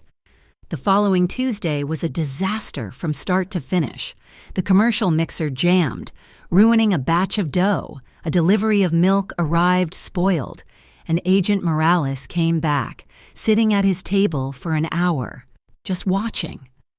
By the time Nico walked in at 6 o'clock, Lena was vibrating with stress. She was in the kitchen, aggressively scrubbing a baking sheet. Her hair was falling out of its messy bun, and there was a frantic energy to her movements that set Nico on edge immediately. "Hey," he said softly, closing the back door behind him. Lena didn't turn around. She kept scrubbing, the metal wool rasping harshly against the pan. "I saw the car outside," she said, her voice tight. "The sedan. It has been there for 6 hours. Nico, it is for your safety," Nico said, stepping further into the room. "It is a billboard." Lena spun around, throwing the scouring pad into the sink with a splash. "It is a giant neon sign telling the feds and the neighborhood and my landlord that I am in bed with the mob." Nico stopped. He saw the wild look in her eyes, the exhaustion etched into the lines around her mouth. "Lena, keep your voice down. Don't tell me what to do," she snapped. "This is my bakery, at least for another 2 weeks. It is mine. I'm sick of your men standing guard like I am some kind of prisoner. I am sick of looking out the window and wondering if today is the day a SWAT team kicks down the door because you decided to have an espresso." Nico's jaw tightened. He took a breath, forcing himself to remain calm in the face of her storm. "The Ricci crew is still out there," he said reasonably. "The feds are asking questions because they are fishing. If I pull my men back, I leave you exposed. I won't do that." "You are suffocating me," Lena said, her voice cracking. "You think you are helping, but you are just taking over. You are turning this place into your headquarters. That is not true," Nico said. "Isn't it?" Lena stepped forward, poking a finger at his chest. "People whisper." "Nico, my ex-husband is threatening to take my daughter because of you. And now my landlord is selling the building because he probably thinks it is safer to deal with a faceless corporation than with whatever this is." She waved her hands around the room, encompassing him, the bakery, the invisible web of danger that surrounded them. "I am losing everything," Lena whispered, the anger draining away to reveal the raw panic beneath. "I am losing the shop. I don't have the money to buy it, and once this place is gone, I have nothing. I can't protect Maddie without this place." Nico watched her crumble. He saw the terror that had been driving her all week. "You are not going to lose the shop," he said firmly. "How do you know?" Lena cried. "Do you have a magic wand? Can you make $250,000 appear out of thin air without it being dirty money?" Nico stepped into her space. He couldn't help it. The urge to fix this, to stabilize her, was overwhelming. "Lena, stop. I can't stop. I have to pack. I have to figure out where we are going to live. I have to—" He grabbed her wrist. It wasn't a rough grab. His fingers wrapped around her forearm, firm and grounding, halting her frantic pacing. He pulled her toward him. Lena stumbled a step, colliding with his chest. She looked up, gasping, her eyes wide and wet with tears. "Nico, let go," she breathed. "No," he said. "Listen to me. You are spinning out. You are terrified. I get it. But you need to trust me." "Trust you?" Lena laughed. "A broken sound. I don't even know you. I know the man who tips well. I know the man who beats people up in alleyways. I don't know which one is holding me right now. The one holding you is the one who would die before he let you lose a single thing," Nico said fiercely. They were close. Too close. Their chests brushed with every heavy breath. The air in the kitchen grew thick, charged with the electricity of their argument and the undeniable pull that always simmered between them. Lena stared at him, her lips parted. The anger in her eyes was melting into confusion, into a desperate need to believe him. "Why?" she whispered. "Why do you care this much?" "It is just a bakery." "It is not just a bakery," Nico murmured. "It is the only place in this city where I feel clean." He looked at her mouth. He wanted to kiss her. He wanted to kiss the fear away, to claim her so thoroughly that she would forget about landlords and federal agents. His pocket buzzed. The sound broke the spell. Nico didn't let go of her wrist, but he glanced down. It was the signal. 2 buzzes. The deal was closed. The papers were signed. He looked back at Lena. He made a choice. He decided to end her pain right now. "You don't have to pack," he said. "What? You don't have to move. You don't have to worry about the lease." "Nico, what are you talking about? I bought it," he said. The words hung in the flour-dusted air. Lena went very still. Her arm went rigid in his grasp. "You... what?" "I bought the building," Nico said, searching her face for relief. He expected to see the tension snap, the gratitude flood in. "I bought it this afternoon. The shell company closed the deal 10 minutes ago. Henderson is out. Java Giant is out. I own the deed. You can stay as long as you want. Rent-free, forever." He smiled. "A small, tentative thing. I fixed it. Lena." Lena stared at him. She didn't smile. The color drained from her face, leaving her as pale as the flour on the counters.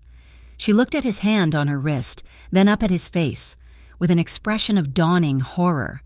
"You bought it," she repeated hollowly. "Yes. So you own it." "Yes. You own the walls. You own the roof. You own the kitchen. I did it for you," Nico said, the smile faltering. "To save the shop." "You didn't save it," Lena whispered. She yanked her arm back. This time, he let her go. "You bought it. You bought me." Nico stepped back, confused. "Lena, no, it is not like that. It is protection. It is control," she shouted. Her voice echoed off the tile walls. "Do you not see that? I wanted to save this place. Me. I wanted to do it with my work, with my hands, and you reached into your pocket and bought my entire life like it was a cheap cannoli. It was not cheap," Nico snapped, his own temper flaring at her rejection. "And you were drowning. Lena, you were about to be on the street. So you made me a kept woman?" Lena cried. "You made me completely dependent on you? What happens when you get angry? Nico, what happens when I don't do what you want? Do you evict me? Do you hold this over my head?" "I would never do that," Nico said, appalled. "You say that now. But you own me now. Every time I turn on the oven, I have to thank Nico Valenti. Every time I unlock the door, it is Nico Valenti's door. You took the one thing that was mine, the one thing I was fighting for, and you put your name on it." She reached behind her neck and untied her apron. She ripped it off over her head. Her movements jerky and violent. She threw it onto the counter between them. It landed with a soft slap, a white flag of surrender that felt like a declaration of war. "I am not one of your assets," she spat, tears finally spilling over her cheeks. Nico stood there, stunned. He felt as though she had reached into his chest and squeezed his heart until it stopped. He had expected relief. He had expected a hug. He had not expected this visceral, terrified feeling of violation from her. He looked at the apron on the counter. He looked at her tear-streaked face. He realized, with a sinking feeling, that he had looked at the problem like a mob boss, not like a partner. He had solved the logistics and destroyed the dignity. "I didn't do it to own you," he said, his voice quiet and rough. "Then why?" Lena demanded, wrapping her arms around herself as if she were cold. "Why would you spend that kind of money on a failing bakery?" "Because I heard you," Nico said. Lena blinked, hiccuping a sob. "What?" "That first morning," Nico said, staring at her. "When I was sitting at the table, I heard you on the phone with Maddie." Lena froze. "I heard you tell her to cancel the cake," Nico said. His voice broke slightly on the word. "I heard the sound in your voice. It wasn't just sadness. It was defeat. It was the sound of someone who has run out of options." He took a step closer, but he didn't touch her. He kept his hands at his sides, open and empty. "I remember that sound. Lena. I heard it in my mother's voice when I was a kid, when the rent was due and the cupboards were empty.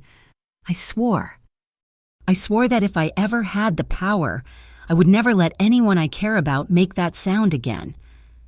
He looked at her, his dark eyes shimmering with a rare, unguarded vulnerability.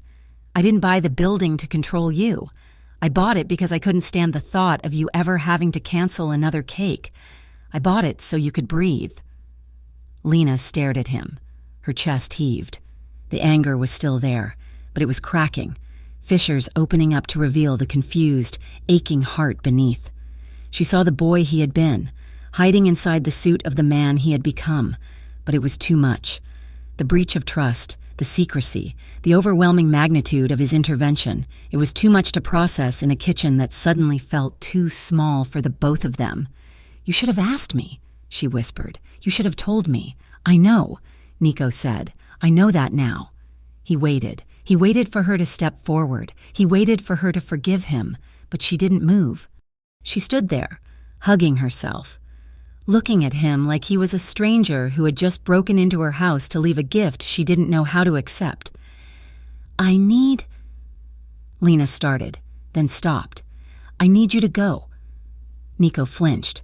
It was a microscopic movement, but it was there. He nodded slowly. "Okay, I need space. Nico, I can't look at you right now and not feel like I've been tricked. I understand," he said. He reached into his jacket pocket. He pulled out a key. It was the master key to the building, which the lawyer had messengered to him earlier that day. He placed it gently on the counter, right next to her crumpled apron. "It is your building. Lena, the deed is in a trust. You are the sole beneficiary. I don't own it. You do." He turned and walked to the back door. His shoulders were stiff, his posture rigid, like a man holding himself together by sheer force of will. He opened the door. The cool night air rushed in. "I will call off the men," he said without looking back. "You won't see me for a while." He stepped out and closed the door. Lena stood in the silence. She looked at the key on the counter. It glinted under the fluorescent lights. It was the answer to all her prayers. It was the guarantee of her daughter's future. And it broke her heart. She sank to the floor, pulling her knees to her chest. She was alone. The bakery was saved. The danger was gone. But as she sat there among the cooling racks, listening to the hum of the refrigerator that she now effectively owned, she realized she had pushed away the only person who had ever truly tried to save her. She buried her face in her knees and wept, the sound echoing in the empty, safe, lonely room. The silence of the street outside Sweet Harbor Bakery was heavy, a physical weight that pressed against the glass.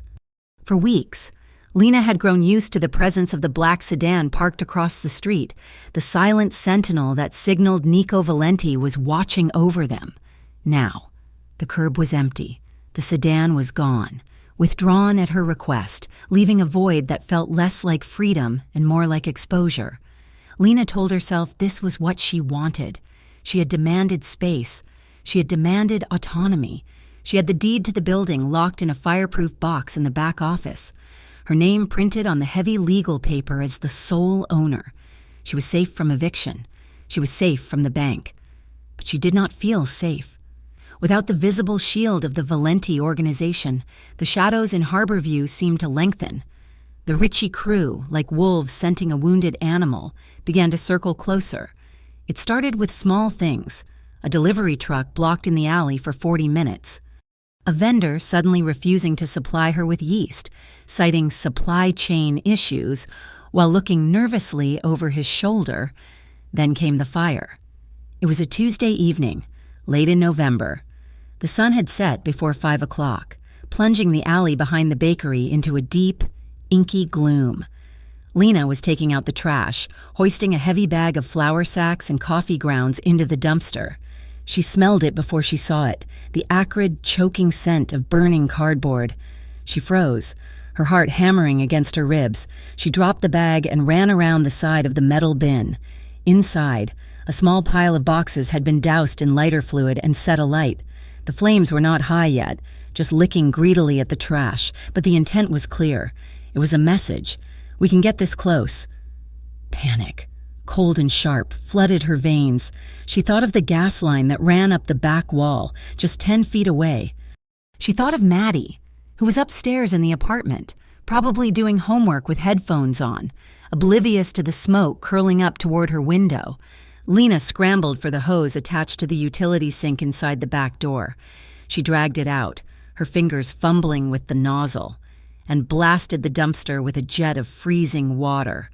The fire hissed and died, turning into a sodden, stinking mess of ash and wet paper. Lena stood in the alley, the hose still dripping in her hand, shivering violently. It wasn't the cold. It was the terrifying realization of how fragile her walls actually were. She went inside and locked the heavy steel door, sliding the deadbolt home with a clang that echoed in the empty kitchen. She leaned her forehead against the metal, her breath coming in short. Jagged gasps. She wanted to call him. Every instinct in her body screamed at her to pick up the phone and dial Nico. But she didn't. She had drawn the line. She had to stand on her side of it. The next morning brought a different kind of threat. A process server walked in at 10 o'clock, bypassing the line of customers waiting for bagels. He didn't order anything. He simply asked for Lena Carver, verified her identity with a bored expression, and handed her a thick manila envelope. Lena opened it in the back office, her hands shaking so badly she nearly tore the papers. It was a motion for a custody modification. Keith, he wasn't just asking for more visitation. He was asking for full custody. The legal language was dry and sterile, but the accusations jumped off the page like knives. Unsafe environment, association with known criminal elements, endangerment of a minor. Keith had been busy. He had taken every rumor, every whispered conversation in the neighborhood, and weaponized it. He was using Nico against her. He was using the man who had saved their home to take away the child he had never bothered to raise. Lena sat at the desk, the papers sprawled in front of her like a death sentence. She felt cornered. If she admitted Nico was protecting her, she proved Keith's point that she was in danger. If she denied it, she had no explanation for how she had suddenly bought a $250,000 building. She was trapped. She spent the day in a haze of fear, moving through the motions of baking and serving, but her eyes were constantly darting to the front window, waiting for Keith, waiting for the police, waiting for the world to end. At 8 o'clock, she locked the front door and flipped the sign to closed. She went to the kitchen to start the prep for the morning, needing the routine of kneading dough to quiet the screaming in her head. The back door rattled. Lena spun around, gripping a rolling pin, her heart leaping into her throat. Lena opened the door. It was Nico. His voice wasn't the calm, measured baritone she was used to. It was rough, urgent, and it brooked no argument. Lena hesitated for a second, then unlocked the deadbolt. Nico pushed the door open and stepped inside. He filled the room. The air seemed to crackle with the energy coming off him. He wasn't wearing a tie. His top button was undone, his hair windblown, and his eyes were dark with a furious intensity. "You had a fire," he said. It wasn't a question. Lena stepped back, putting the prep table between them. "Who told you?" "Does it matter?" Nico demanded, pacing the length of the small kitchen. "Someone lit a fire against your building. Lena, with you and Maddie inside, and you didn't call me." "I handled it," Lena said, her voice trembling. "You put it out with a garden hose," Nico shouted, spinning to face her. "What happens next time? What happens when they don't use cardboard? What happens when they use a Molotov cocktail through the front window?" "Lower your voice," Lena hissed. "Maddie is upstairs." Nico stopped pacing. He gripped the edge of the stainless steel table, his knuckles white. He took a deep breath, forcing himself to lower his volume, but the intensity remained. "The riches are escalating," he said, his voice a low growl. "They know I stepped back. They smell blood in the water. They think you are unprotected."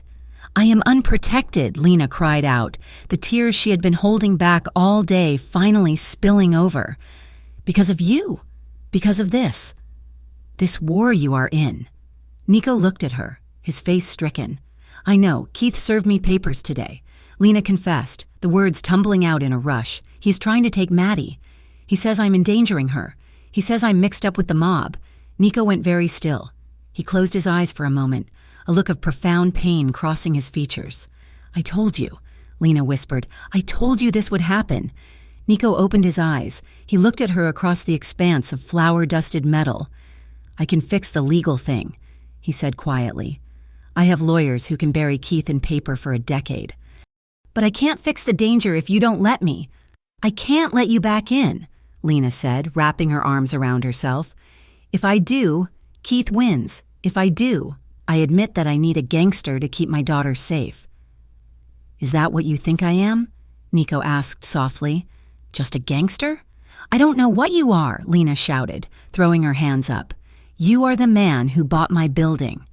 You are the man who saved my business. You are the man who listens to Maddie talk about Minecraft for 20 minutes without looking bored. And you are the man who breaks people's hands in alleyways." She took a breath, her chest heaving. "I am terrified.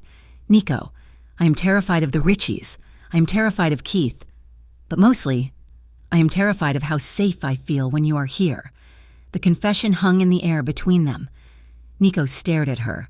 The anger drained out of his posture, leaving only a raw, exposed vulnerability. "I can't stay away," he admitted, his voice rough. "I tried. God help me, Lena, I tried. I sat in that restaurant for 2 weeks and watched the door, wondering if you were okay, but then I heard about the fire." He walked around the edge of the table, and he didn't rush. He moved with a deliberate, gravitational pull. "I can't imagine my life without seeing you behind this counter," he said, stopping 2 feet away from her. "I can't imagine not hearing Maddie laugh. You became the only real thing in my world, Lena, and I will not let them burn it down." Lena looked up at him. She saw the exhaustion in his eyes. She saw the fear that mirrored her own. She realized, with a jolt of clarity, that he wasn't trying to own her. He was trying to survive her. He was just as scared of losing this fragile connection as she was. She looked at the space between them, the line she had drawn. She stepped across it. She reached out and gripped the front of his shirt, her fingers twisting into the fabric. She pulled him toward her. "Nico," she breathed. She didn't wait for him to move. She stood on her tiptoes and pressed her mouth to his. It wasn't like the first kiss. That had been a reaction, a moment of shock. This was a choice. It was desperate, yes, but it was also deliberate. It was a claim. Nico made a sound low in his throat, a mixture of relief and hunger.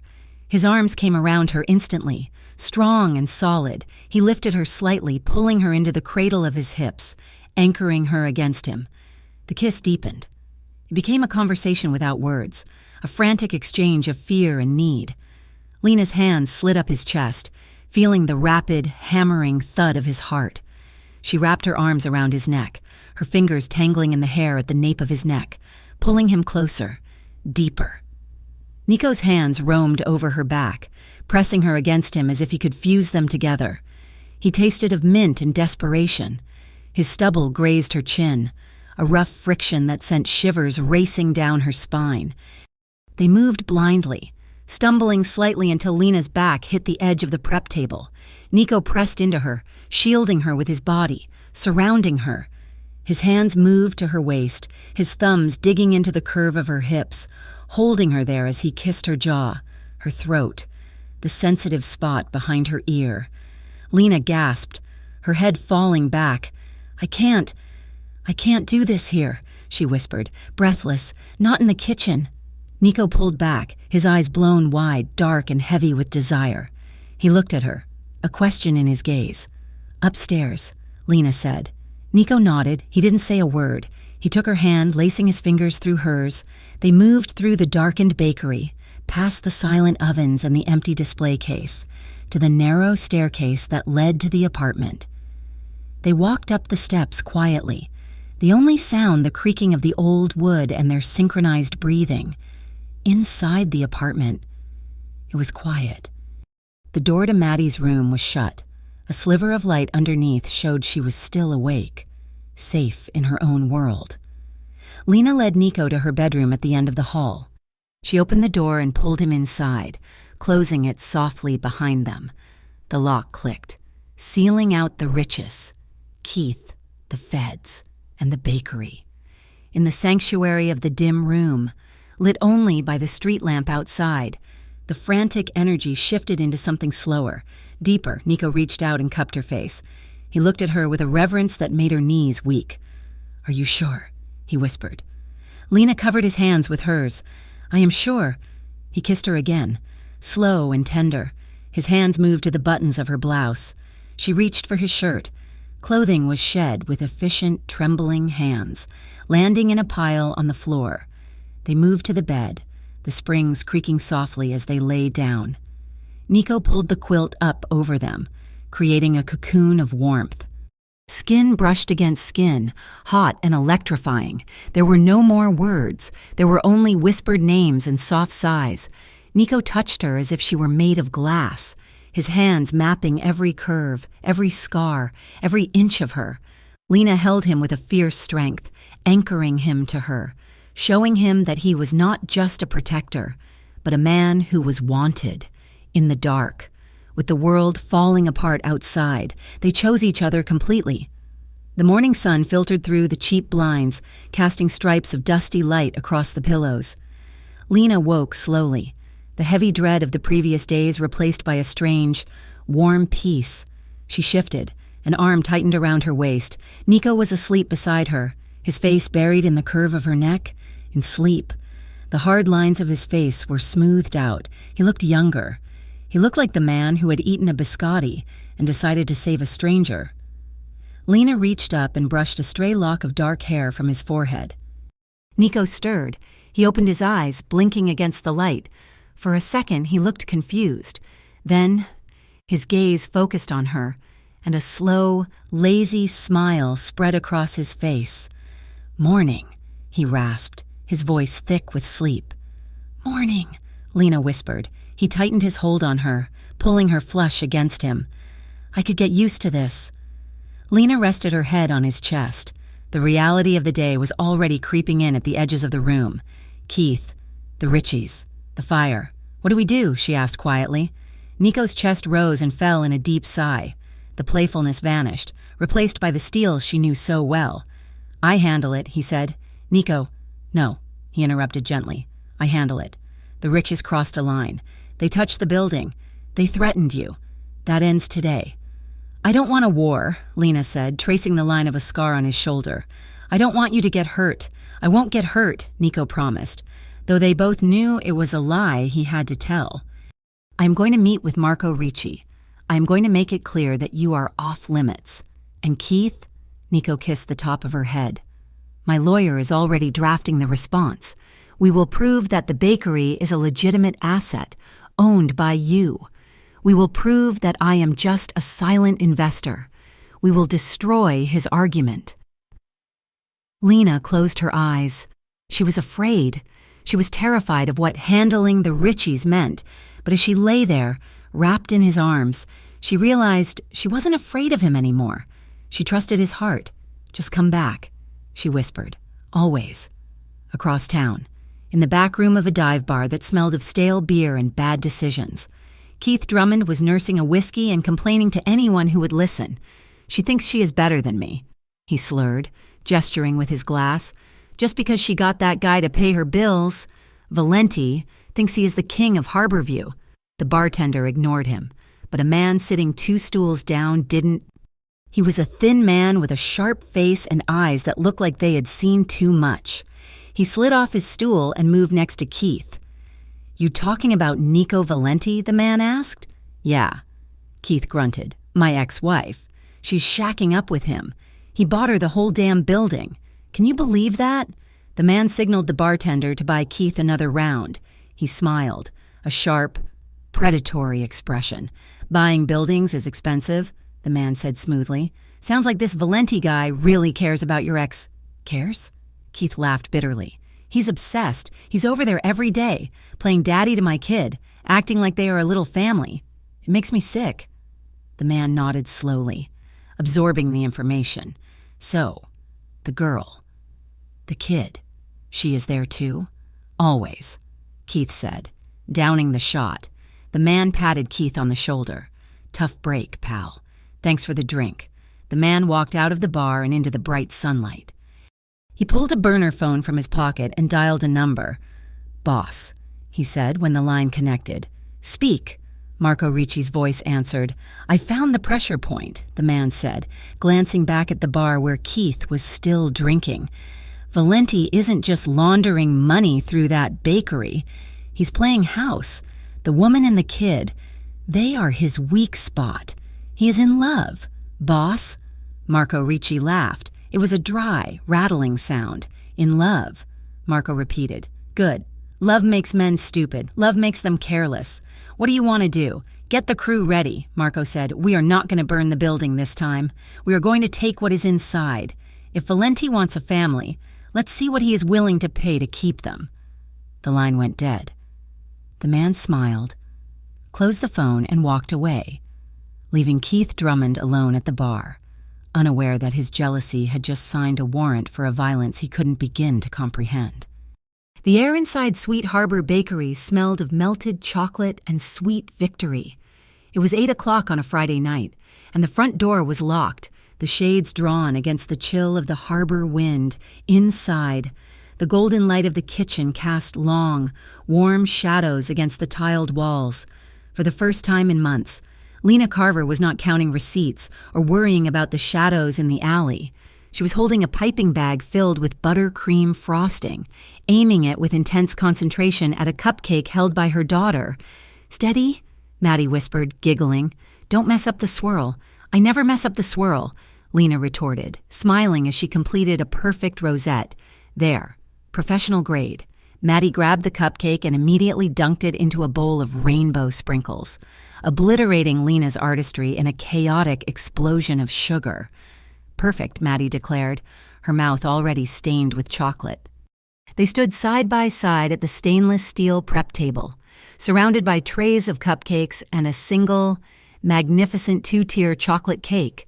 It was the birthday cake that had been delayed, rescheduled, and fought for.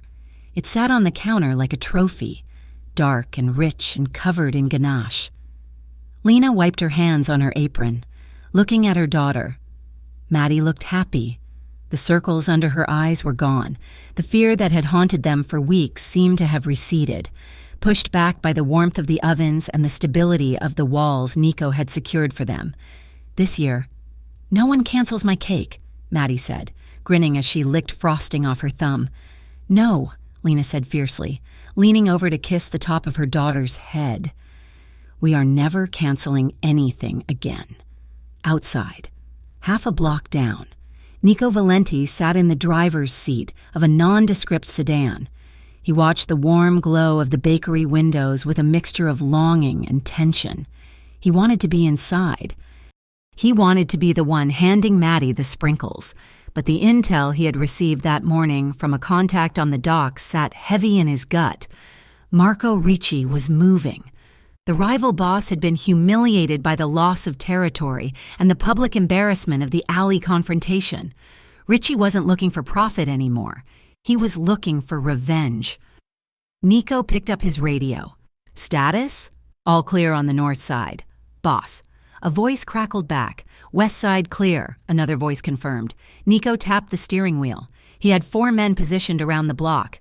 He had Agent Morales' direct line on speed dial, a concession he had made earlier that day.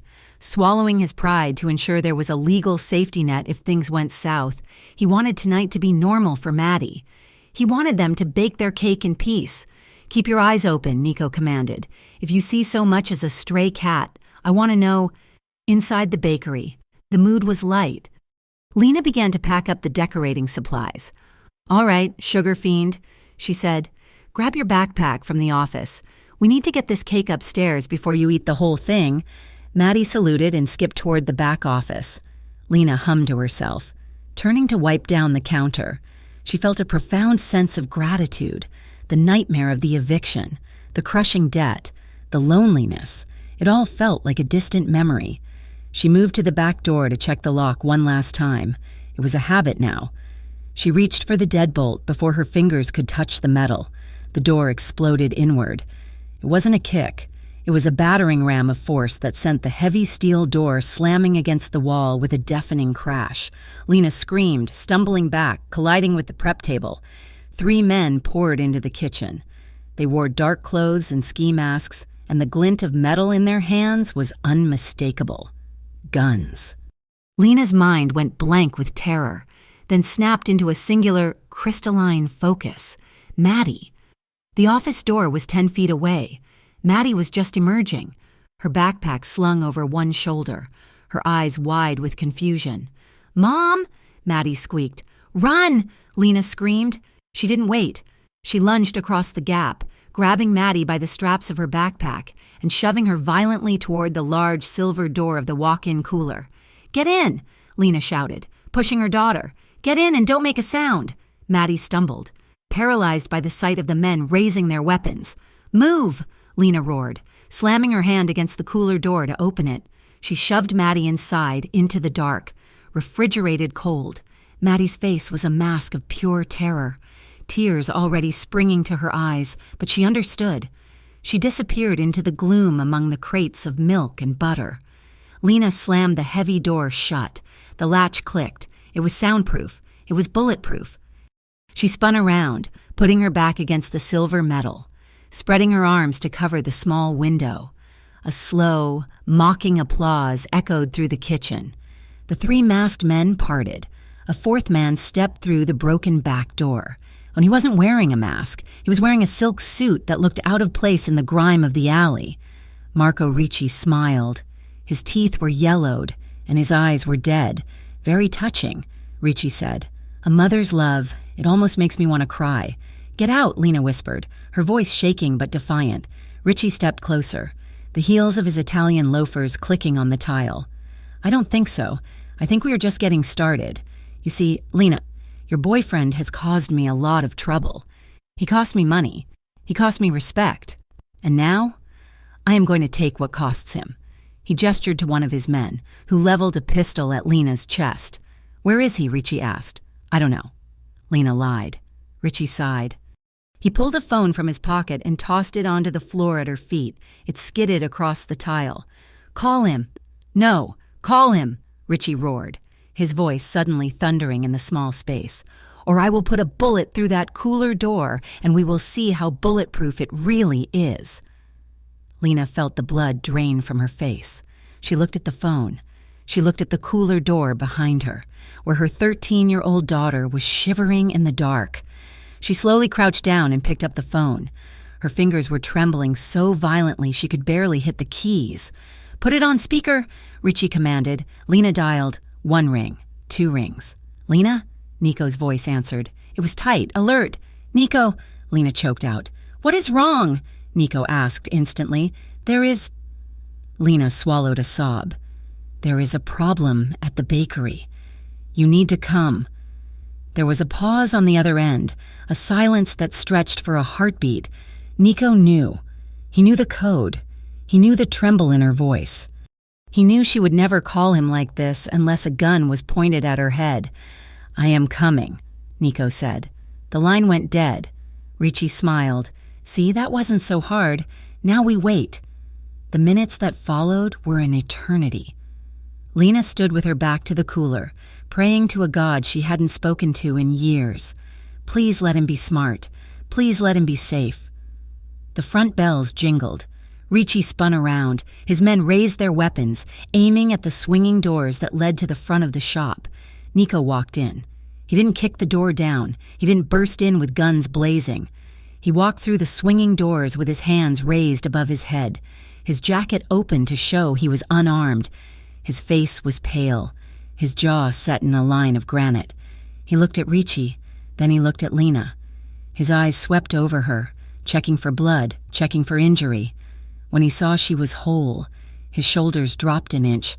"Let them go." "Marco," Nico said. His voice was calm, deadly quiet. Ricci laughed. He looked delighted. The great Nico Valenti, surrendering without a shot fired. "You really have gone soft." "I am here," Nico said, taking a slow step forward. "You want me? You have got me. Open the back door. Let the girl and her mother walk out. Then you and I can settle this however you want," Ricci sneered. "You think you're in a position to negotiate? I hold all the cards here. I am going to burn this place down, Nico, with you in it and with them. I want you to watch everything you love turn to ash." The air in the kitchen was thick enough to choke on. The fluorescent lights hummed, casting a stark glare on the guns, the fear. The frosting bowl overturned on the floor. Outside, a siren wailed. It was a lonely, distant sound at first, then suddenly joined by another, and another, a cacophony of noise that grew louder with every second. Ricci's head snapped toward the front window. Blue and red lights flashed against the glass, bathing the kitchen in a chaotic strobe. "The feds!" one of the gunmen shouted, panic rising in his voice. Ricci turned back to Nico, his face twisting into a mask of pure hate. "You rat! You called the cops?" "I did what I had to do," Nico said, dropping his hands. "Kill him!" Ricci screamed. "Kill them all!" Chaos exploded. The back door burst open again as a SWAT team breached the alley. The front glass shattered as police poured in from the street. Ricci's men panicked. One fired blindly toward the police. Another ducked behind the center island. Ricci didn't look at the police. He looked at Lena. He raised his gun, aiming not at her, but at the silver door behind her. At Maddie. "No!" Lena screamed. She threw herself forward, away from the door, trying to draw his aim, trying to block the path of the bullet with her own body. Nico moved faster than thought. He launched himself across the kitchen, a blur of dark motion. He didn't tackle Ricci. He tackled Lena. He slammed into her, twisting his body in midair, placing himself between her and the gun. The shot cracked through the room. Louder than the sirens, Nico jerked violently. He crashed to the floor, taking Lena down with him. They hit the tile hard, sliding into the cabinets. "Nico!" Lena screamed, scrambling to her knees. Nico was clutching his left side. Bright red blood was already seeping through his white shirt, staining his fingers. He grit his teeth, his face gray with pain, but his eyes were open. "I am okay," he gasped. "I am okay." Agents swarmed the room. "Drop the weapon, get on the ground." Ricci stood frozen, the gun hanging from his hand. He looked at the police, then at Nico bleeding on the floor. He dropped the gun. It clattered on the tile. Within seconds, Ricci and his men were handcuffed and face down on the floor. The kitchen was filled with uniformed officers. Agent Morales walked in through the back door, stepping over the broken wood. He holstered his weapon and looked down at Nico. "Paramedics are on the way," Morales said. Lena was pressing her apron against Nico's side, tears streaming down her face. "You idiot," she sobbed. "You idiot. You jumped in front of a gun." Nico reached up with a bloody hand and touched her cheek. "I told you," he whispered. "I handle it." Morales crouched down. "That is a nasty graze. Valenti, but you will live." He looked at Ricci, who was being dragged out by two officers, spitting curses. "You walked into a trap unarmed," Morales said, looking at Nico with a grudging respect. "You knew he was here." Nico nodded, wincing. "You saved the civilians," Morales noted. "That counts for something. But you know how this ends. Nico, I can't let you walk away. You are part of this life." Nico looked at Lena. He looked at the cooler door, which was slowly creaking open. Maddie peeked out, her face wet with tears, trembling. Nico looked back at Morales. "I am done," Nico rasped. Morales raised an eyebrow. "I trade," Nico said. "I give you Ricci. I give you his operations. I give you the books. I testify. That is a death sentence in your world." Morales warned. "I don't want that world anymore," Nico said. He looked at Maddie, who ran to Lena and buried her face in her mother's shoulder. "I want out," Nico said. "Fully out, if I give you everything." "Can I stay here?" Morales looked at the family huddled on the floor. He looked at the blood on Nico's shirt. "If you testify," Morales said slowly, "and if the intel is good, we can talk about a deal, a clean slate, but you do time. Nico, you have to pay for the past." "I will pay," Nico said. "Just keep them safe while I am gone." Morales nodded. "Deal." The months that followed were a blur of headlines and courtrooms. The trial of Marco Ricci was the biggest news story in the state. The testimony of Nico Valenti, the rumored boss who turned state's evidence to save a local family, captivated the public. Ricci's empire crumbled, dismantling the syndicate that had strangled the city for decades. Nico went to prison. Wasn't a life sentence, thanks to his cooperation, but it was 18 months in a minimum security facility upstate. Lena wrote to him every day. She sent him photos of the bakery, which was booming. The story of the mob boss who bought the bakery for love had turned Sweet Harbor into a local landmark. People came for the cannoli, but they stayed for the romance. Lena used the profits to renovate. She put in new floors. She bought the best ovens money could buy. She hired staff, and she waited. 18 months later, on a crisp spring evening, The bell above the door jingled. The bakery was closed. The sign was flipped. But the lock had been left undone. Lena was behind the counter, frosting a cake. Maddie, now 15 and taller, was arranging napkins. They both looked up. Nico stood in the doorway. He looked different. He was thinner. He wasn't wearing a $1,000 suit. He was wearing jeans and a simple button-down shirt. He looked like a man who had shed a heavy skin. He stood there, unsure, his hands in his pockets. "Hi," he said. Lena put down the spatula. She walked around the counter. She didn't run. She walked with the steady confidence of a woman who knew exactly what she belonged to. She stopped in front of him. She reached out and touched the scar on his cheek, then the place on his side where the bullet had grazed him. "You are late," she said softly. "Traffic was murder." Nico smiled, his eyes crinkling at the corners. Maddie ran from behind the counter and slammed into him, wrapping her arms around his ribs. "Happy birthday, Nico." Nico hugged her back, closing his eyes as he breathed in the scent of vanilla and home. "Thanks, kid." Lena stepped back. "Bring the cake. Maddie." Maddie rushed to grab the masterpiece they had spent the afternoon creating. It was a chocolate cake, 3 tiers high, covered in enough sprinkles to choke a horse. They set it on the small corner table, Nico's table. Nico looked at it. He looked at the single candle burning on top. "I missed a few of these," he said quietly. Lena took his hand. "We saved them up." She cut a slice and placed it on a plate. She handed him a fork. "We are ordering extra this time," Lena said, her voice thick with emotion. "And we are never canceling anything again." Nico took the plate. He set it down on the table without taking a bite. He reached into his pocket and pulled out a small, velvet box. His hands were shaking. The man who had faced down gunmen without flinching was trembling in the middle of a bakery. "Lena," he said. He got down on one knee. The floor was hard, scuffed by the boots of 1,000 customers. But to him, it was holy ground. "I don't have an empire anymore," Nico said, looking up at her.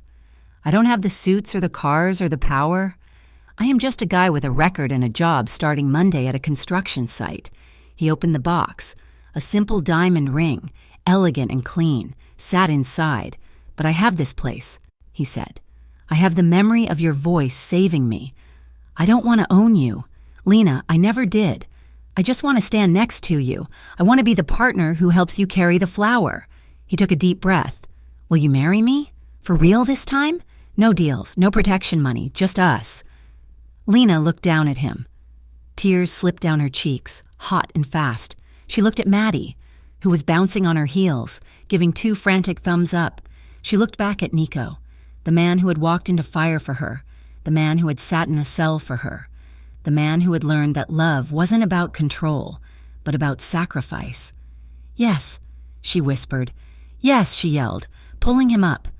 Nico slid the ring onto her finger. It fit perfectly. He kissed her. And this time, there was no fear in it. There was no desperation. There was only the solid, unshakable promise of a future they had built with their own hands. Maddie cheered, throwing her arms around both of them, sandwiching them in a group hug that smelled of sugar and laundry detergent. The camera pulls back, framing the 3 of them in the warm, golden window of Sweet Harbor Bakery. Outside, the neon signs of Harborview flicker in the twilight, the city moving on, noisy and chaotic. But inside the glass, the world is quiet. The register is closed. The ovens are cooling. And around a small table, a family is sharing a slice of chocolate cake, celebrating the sweetness of a life that no one can ever cancel again. Thank you so much for listening to Cancel the Cake.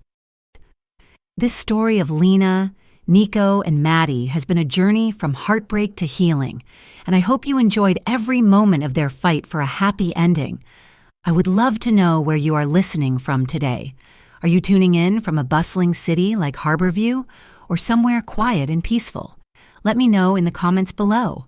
If you enjoyed this story, please consider subscribing to Mafia Romance Stories for more tales of passion, danger, and redemption. Don't forget to like the video and share your thoughts in English. I read every single comment. Until next time.